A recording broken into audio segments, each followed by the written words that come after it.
শত জল্পনা কল্পনার পর 2026 বিশ্বকাপে ব্রাজিলের একাদশে ডাক পাওয়া হয়েছে নেইমার জুনিয়রের।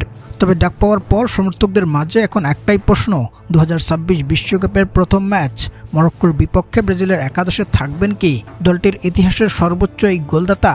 এদিকে কিছুদিন আগেই সমর্থকদের অনেকটা স্বস্তি দিয়েছে নেইমারের দ্রুত সেরে ওঠার বিষয়টা। তবে নতুন করে এবার সেই সুখবর আরও তীব্র আকার ধারণ করেছে। সম্প্রতি নেইমারের এমআরআই রিপোর্ট প্রকাশিত হয়েছে, যেখানে দ্রুতই তার সেরে ওঠার বিষয়টা চূড়ান্ত করেছে ব্রাজিলিয়ান চিকিৎসকরা। সেই সাথে আগামী মরক্কোর বিপক্ষে একাদশে নেইমারকে ফেরাতে তার পায়ে নাসার প্রযুক্তি ব্যবহার করা হচ্ছে, সচরাচর যেগুলো নভোচারীদের জন্য ব্যবহৃত হয়ে থাকে। কনফেডারেশন অফ সিবিএফ তারকাই ব্রাজিলিয়ানকে সেরে তুলতে কোনো চেষ্টার কমতি রাখছে না। ব্রাজিলিয়ান গণমাধ্যম গ্লোবোর দাবি, নেইমারের বর্তমান সেরে ওঠার কার্যক্রমটা দুর্দান্ত, সে দ্রুতই সেরে উঠছে এবং ফুল ফিট হয়েই মাঠে ফিরবে। মরক্কোর বিপক্ষে তারকাই ব্রাজিলিয়ানকে দেখতে শতভাগ আশাবাদী গণমাধ্যমটি। নেইমারের সেরে ওঠার বিষয়টাও অসাধারণ, সব ঠিক থাকলে এই ম্যাচেই তাকে দেখা যেতে পারে।